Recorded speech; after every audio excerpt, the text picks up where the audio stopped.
Thank you very much, and so happy to be here with you guys. I know this is the last presentation of today, and we are running late, so I promise you I'm gonna make it entertaining for you all, and hopefully you will get some great insights from the Cannes Lions Festival. My name is Fiorenza. I'm the Global Head of Creative Excellence at Cannes Lions, and I'm here with you today for the next half an hour or so to go through the best work that has been awarded at the festival, all packed together in 3-4 main trends that are coming for this year Festival of Creativity, Cannes Lions Festival of Creativity. Before I start, how many of you have been at the festival this year or ever?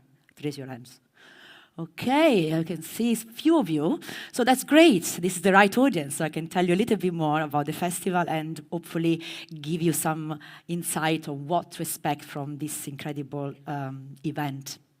So to kick off the session, let's take a look at a video that is a bit of a summary, an edit that my team put together, where we see the best of the festival and what the speakers, the thought leaders that attended our event had to say about the festival. What's trending? Let's take a look. Great creative execution drives business results. We've kind of taken, I think, from a few years ago where we would have said marketing was a bit of a black box, a bit of a nebulous part of our organization, to a situation today where we have full transparency and visibility. We have full alignment across the organization on how we talk about results, about how we measure results. And so through that, you've created trust across the organization. And so when Morgan and her team are talking about the outcomes of a campaign in terms of what they've driven from sales or guest counts or profit, market share, we're not debating the results. There's not a lack of trust in the outcomes. There's full alignment. Our CFOs understand across the business what great creative execution can do, what it can drive in terms of incremental outcome for the business. And they understand that when we immerse our brand in culture and we connect with consumers in culturally relevant ways, that's going to drive really strong outcomes. And so what's the agenda for today? I won't go into detail of all these themes, but we're going to tackle at least 4 of them. And let's jump into the first one. So the first topic we're going to discuss today, coming from the festival in June, is Dare to Differentiate. Differentiation and distinctiveness in advertising and creativity. Recent Cannes Lions discussions highlight the industry drift into an age of dull, into an age of average, where everything begins to look the same. In this section, we will explore why this is happening and what can be done about it. But to start, let's hear from some of the festival speakers what they have to say about the age of average. What we're starting to see now is a lot of discussion around sameness. Distinctive brand assets are a really critical component of driving salience, driving mental availability, and therefore driving sales and brand growth. We tend to see a lot of the same because we want to win, and so we want to imitate what is winning. We want to create something that has the chances to win. And I think that is hurting our industry, that is hurting the creative product, and it's hurting us as creatives. We need to learn, we need to see what's happening, and then we need to ignore it. If users are bored, then everyone is bored. Like, if nothing productive or engaging or new is happening in these spaces, then we have to either create new ones or find different ways to act within them. We took our inherent distinctivity and made it even stronger by handing over the keys to our communities. Branding today is more important than ever, considering the fact it's so hard to differentiate products from each other. If we laid our phones out right now, it'd be really hard to tell which is which from a distance. I mean, you got to squint your eyes just to see the difference between products. That's why we talk so much about differentiation or distinctiveness. Dare to differentiate. We are living in an age of average, according to many of our thought leaders that attended the festival, which prove that we need to do something about it and what brands can be doing, what agency can be doing about that. To put things in perspective even more for you guys, System 1, a company that predicts and improves marketing effectiveness in advertising, put a video of a cow, yes, a video of a cow chewing grass. to its testing. So they revealed that simply a video of a cow chewing grass, nothing more, nothing less than that. This video, this ad performed 50%, outperformed 50% of UK ads in terms of engagement. And these findings sparked the Cost of DAL project in partnership with consultancy Eat Big Fish and effectiveness expert Peter Field. This project reframed the case for creativity by emphasizing the financial penalty of dullness. This research revealed that for ads that evoke no emotional response whatsoever, to achieve the same market share growth as more emotional and engaging ads, UK brands would need to spend an additional 10 million in media and other costs associated to that. And US brands, even more, an additional almost 200 billion in media spend. So if being dull comes at a cost, what can brands do to stand out, and where are the opportunities to be distinctive in advertising? So distinctive brands, and we're going to see some example of that, and distinctive assets, brand assets, are a good place to start your journey on being distinctive. It feels obvious, but the industry often underutilizes these assets. But as renowned marketer Mark Ritson says, brands should be applying their codes to everything all the time. And what that means? Well, let's take a look at Ipsos and what they have to say about distinctive assets for brands. This is another very big talk that we had at the festival this year. Let's take a look. In 2023, we came together, we looked at all of the work that we'd done on distinctive assets, and that was across 500 brands, 5,000 assets, really wide range of categories, of countries, and 26,000 people and more. And this is an ever-growing data source as well. Basically, we had shed loads of data. And having all that data allowed us to take the assets and categorize them into levels of distinctiveness. So at the bottom you have bronze, really very little association with the brand, and you definitely cannot use these assets by themselves. Move up into silver. They're getting better, but actually they need more time, or they need to be used more widely, and they need to be reinforced and amplified. And then finally you've got gold, where intuitively and really super fast you can immediately go, yes, I know what that brand is. But what this really said to us, well, yeah, distinctiveness is an art. We have the design, we have the ways of building it. But actually how you get people to understand and associate it with the brand, that's a science. We knew as well that it's really super rare to come across things that are distinctive. And it is definitely difficult to achieve. If it weren't, you wouldn't need people like Lisa.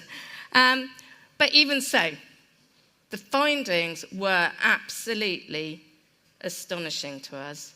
And that's because, as we all know, the importance of distinctive assets in growing your brand success, but over 65% of them are in that bronze bucket where really no association with the brand at all, and only 15% hit gold. And that's true across every single type of asset until you get towards product, which is something you're using every day and therefore is in front of you much more often. So how do you go about achieving distinctiveness? And it's primarily about time, consistency, and repetition. But what can you start thinking about in the short term? And that's what we want to explore today. Starting with logos. Well, as one of the most prominent and well understood aspects of marketing, logos have the best chance to be distinctive, right? So the result, however, revealed that only 90% of logos around the world are reaching these days the gold standard of distinctiveness. So there is a lot more that brands could do to make their logos distinctive. So where brands are going wrong about making their logo distinctive? Let's hear Adam Morgan of consultancy Eat Big Fish talking about that at our festival this year. Why brands do it wrong? The next two charts are from Velvet Shark, actually, just very interesting posts talking about shifts in kind of recent logo redesign. And basically, obviously, the underlying premise here is, look, we're across all sorts of channels. We've got to be as small as a thumbnail or as large as a poster. We need to be much, much more readable, okay? So let's take our logo and make it more readable. And individually, you notice two things going on there. One thing going on there, which is all the character that you see on the left completely disappears when you optimize it. And secondly, when you optimize all of them together, they all look exactly the same. But you say, well, that's just the tech group, isn't it? What the tech people, they don't really care about style and distinctivity. They're engineers, they're practical people. Wouldn't happen like that in fashion. Well, of course, Velvet Shark's next chart is exactly about that. Look at those great fashion brands on the left. Look what they've done to themselves in the interests of optimization. And look how similar they are, right? It's mad. Your logo is the heart of what you stand for, the beating heart of your differentiation, your essence, your being, and we're all moving closer and closer together. So distinctiveness is often sacrificed for optimization, as Adam was telling us, but not for brands like Burger King. This is a great example of the opposite direction, right? Rather than oversimplifying their logo, Burger King enhanced the distinctiveness of their logo by pumping more of the brand essence into it. So by incorporating the flame grilling red color and the Whopper into the color palette and giving the typeface a fuller, juicy appearance that evoke the sensorial experience of eating a juicy burger, Burger King achieved notable improvements in metrics such as recognition and brand attribution just by making their logo more distinctive. With this sort of recognition, you have room to play with your logo in ways that elevate your campaign message, like Burger King is doing. Another great example is Coke. This is a great example, a Grand Prix winner of this year in the Print and Publishing Awards at this year's festival. This is Coca-Cola. The Coke logo is recognizable by 94% of the worldwide population. And what they did, they went the opposite way. They crushed the can of Coke. They made the logo less recognizable, but more distinctive for their Recycle Me campaign. And they won a Grand Prix for that. So let's take a look at another asset that can make your work, your brand more distinctive, and this is mascot. Now, I already know some of you in the room will say, mascot, are you serious about that? I mean, this is an old thing, like we don't really do mascots anymore, but actually it's the opposite. Big brands, small brands, there is a resurgence of the use of mascots. Actually, 16% of brands, they think in the mascot are helping them to getting closer to consumers in an era where, all the interaction with consumers are done online and it's there is not direct interaction with consumers. Well, with mascots, you can get that interaction, that connection with your customers back in a direct and in-person way. So the mascot can be universally recognized, and we have two big examples here of winners at our festival. They use mascots in a new way, unapologetic way, and they won awards as well. So we see the M&Ms strategically, they killed their mascot in their Spoke Candies on Pause campaign, which won gold and silver in the Creative Strategy Awards at the Lion Festival this year. And on the right side, this is a big favorite of mine, the Pop-Tarts. What they did, this campaign was really entering the Pop-Tarts mascot in the world of US colleges. And what they did, during the Pop-Tarts ball, they really got their mascot disappearing into a giant toaster and emerging back as a cake to be eaten. So this is proof the brand can have fun with their mascots in a clever way and use them in a less traditional way to drive distinctiveness for the brand. And we got two big winners from the festival here. And finally, products. You see this one, right? The Stella Artois. Try to close your eyes and thinking about Stella Artois without the chalice, without that kind of traditional glass, right? You wouldn't think about Stella Artois. So Stella Artois is only this distinctive in the sense of advertising when there is the product. So the beer is served in the typical chalice, Stella Artois chalice. So this is about distinctiveness, about the product, but not just the product itself, about what surrounds the product, the user experience, the photography, and in this case, the chalice, right? You will guess who is this hands from? That is David Beckham, but it's not in the picture, right? So Stella Artois, actually, we got that here. So some thought starter to leave you with this section is about distinctiveness. Are you applying your codes at all the time and everywhere? And have you sacrificed distinctiveness for optimization? Or are you developing your distinctive brand codes consistently and repetitively over time to boost the effectiveness of your product?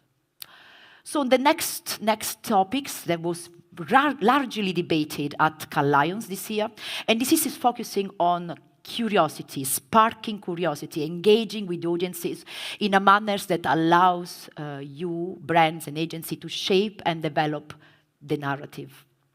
And let's take a look at what our speaker, thought leaders coming to the festival this year had to say about sparking curiosities among audiences. Let's take a look. Oh.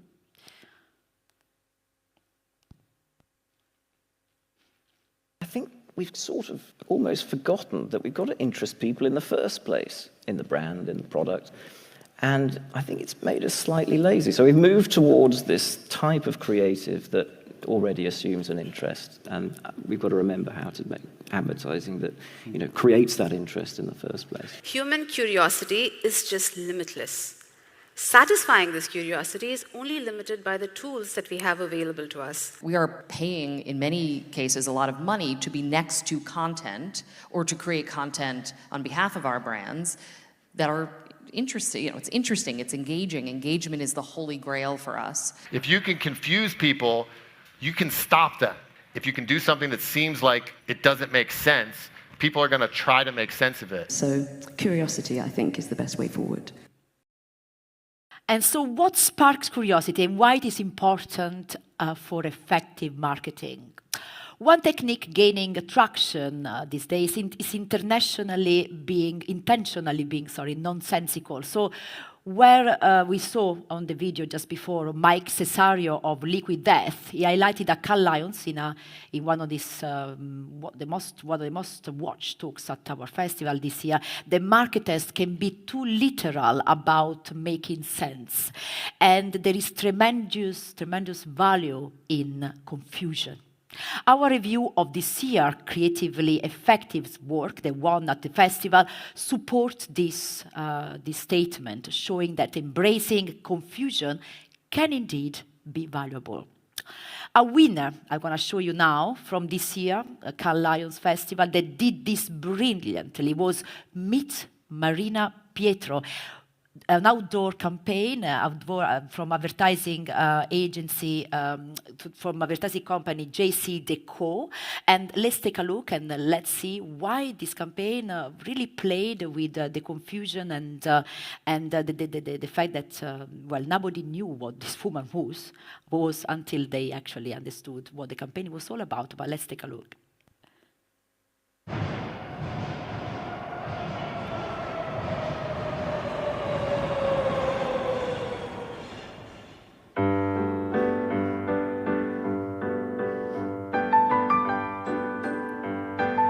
Who is Marina Prieto?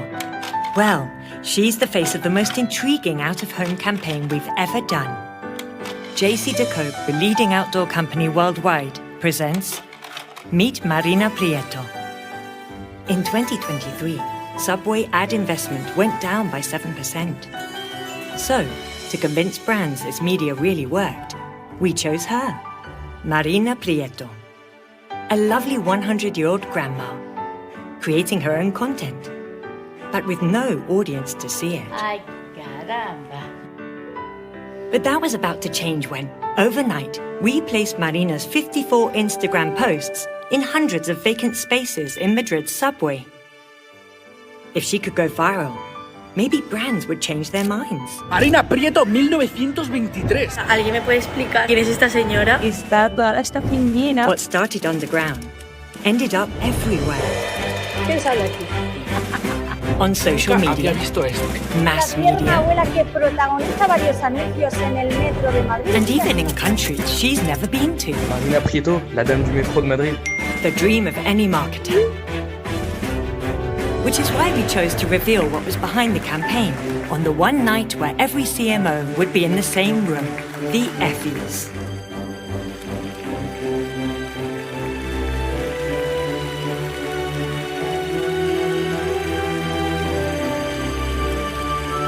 Thanks to Marina, new brands signed, doubling our business and reaching all-time record bookings for JCDecaux, making a big impact for brands and an even bigger one for her. And so this campaign, yes, is an incredible piece of work, actually, and began as a B2C, obviously, B2C campaign. But, well, there was a big outdoor investment, so that was intrigued the public. Who is this woman appearing all of a sudden in the subway posters? And it transitioned to experiential. It became an experiential campaign, and then moved into social media, and then again generated PR, and last but not least, became a B2B piece of work, engaging with brands. So I think a really organic growth of this campaign, and starting really small and then crossing lots of different mediums. We interviewed one of the people the creatives behind this campaign, Saulo Rocha, Chief Creative Officer at David Madrid, who led the campaign from the agency side. And he highlights a few key factors for this specific piece of work. First of all, well, don't overcomplicate ideas. As you saw, that was a very simple idea. They got this woman, and they basically spoke to her nephew, and the nephew provided some picture from her Instagram profile, and all of a sudden the campaign was born. The actual picture from the Instagram profile that were then posted on the underground in the subway, they actually were not manipulated, they were not edited, so it was really simple use of these pictures, and it was an out-of-home campaign, right? Starting like that. So also believe in the audience. So that's another insight that the agency gave us. Believe in the audience, believe that the audience actually can take the campaign to the next level. So the posters were in the subway, but the audience started to post about the campaign. They started to make the campaign really a social media phenomenon, but it was all about the audience. It was all organic, right? And then the other insight they gave us is to master the detail of the campaign. Again, you know, they make sure that after the campaign became viral, they curated the PR, and the campaign became even more viral on social media, etc. But then, last but not least, challenge advertising norms. So it is important to think about, you know, outside the box. And although they started with a very small budget, the campaign grew organically by itself. And so there was an interesting piece of work thinking about sparking curiosity. How can you spark curiosity? And that is a great example of how you can do it. So leaving you with some thought starter from this section, have you ever had the courage to create a bit of confusion with your audience? Did you ever provide just enough information and let the audience interpret it to make the idea their own? And last but not least, have you ever tried presenting familiar concept in a slightly unfamiliar way? The third topic that we're going to discuss today, coming from the festival again, and this is about embracing imperfection. So embracing those times when things don't go really how you planned them. But let's take a look at what that means from our speaker and thought leader attending the festival this year. Being true to yourself, being who you are, it's so cliche, but so important. We are not in control of everything. We are not deciding everything. The more we let imperfection come back to us, and the more we build powerful stories. I really hold energy in the process as such an important creative act, and often in perfecting and smoothing, I think you can take away the sort of soul of something. I think it's okay to make mistakes. When a disaster strike or something embarrassing happens, I think the best way is to, give it a positive spin I worry about AI removing those kind of imperfections that actually make creating stuff fun. We're making AI so that stuff can be perfect, but actually I think some of the best stuff is actually quite imperfect. So embracing imperfection in this particular piece of work, thanks for co-creating campaign. Coca-Cola embraced their imperfection, so embraced the various incorrect interpretations of this iconic logo from around the world, as you can see from the posters here. Rather than correcting or standardizing this unofficial and imperfect version of the Coca-Cola logo, they actually chose to celebrate them. A brave act, really celebrating the imperfect authenticity over the usual controlled branding approach. Another great example, I'm going to show you the case study, that a brand that mastered this kind of approach time and time again is Unilever pot noodle. Let's take a look at the winner from this year that took a silver in the Radio and Audio Lion and a bronze in the Media Lion. So overall, a big winner from this year awards. Let's take a look and then we can discuss the case. That pot noodle advert is so irritating, I want to rip my ears off and punch the TV. So, you could say, we f***ed up. You see, pot noodle is a British lunchtime staple. People love it, but people did not love our new campaign. I don't know if I want to hear New it. research by Pot Noodle shows that over 50... One person hated it so much, they emailed the head of Unilever and called him a bit harsh. Turns out, we inadvertently triggered people's misophonia, an adverse reaction to slurping sounds. It can cause some pretty strong emotional responses. But even though our campaign did quite a lot of slurping, we never intended to upset anyone. Pot noodle is supposed to be satisfying. So we issued this apology in national press. We added trigger warnings to our TV and radio ads. Warning, the following radio advertisement contains the slurping sounds of somebody enjoying a satisfying pot noodle. Then to really satisfy our critics, we used data to identify when people skipped the ads. By analysing their likes and interests, we created nearly 50 different new edits with sounds we knew they'd like. Then reserved the ad online to people like Mike in Coventry, who likes old school hip-hop.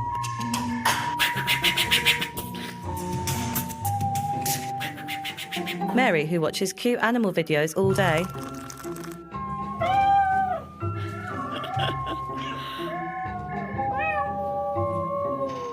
And Carrie. Carrie finds people saying nom nom nom really funny.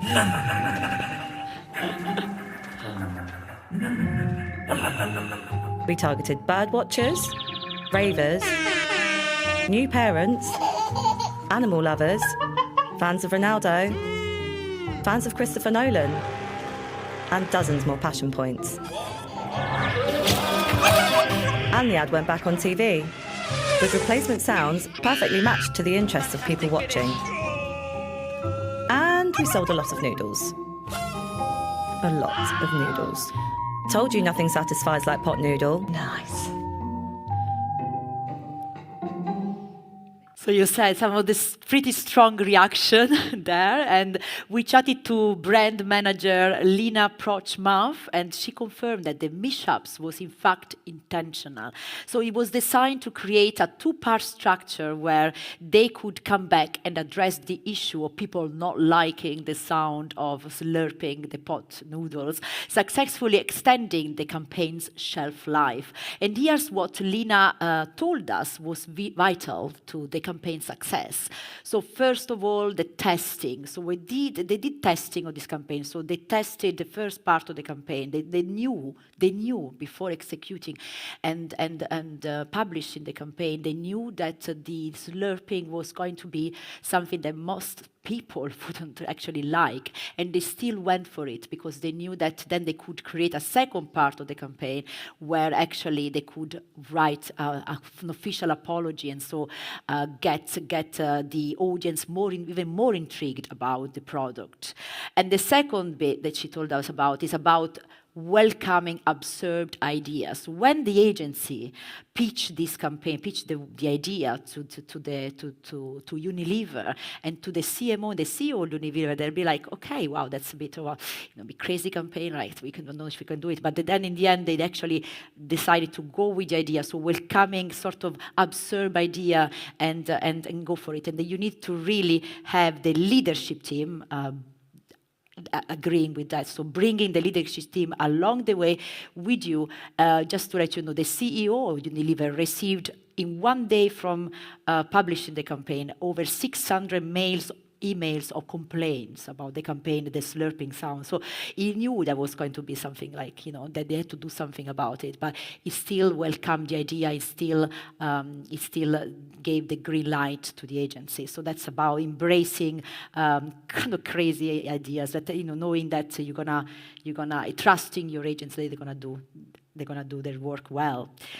So we wanted to end this section with some thoughts for you to discuss maybe after this. So does your brand appear in messy real-time moments? And if so, do you celebrate the authenticity of your communication, or you try to conceal the imperfections of your campaigns? And so why?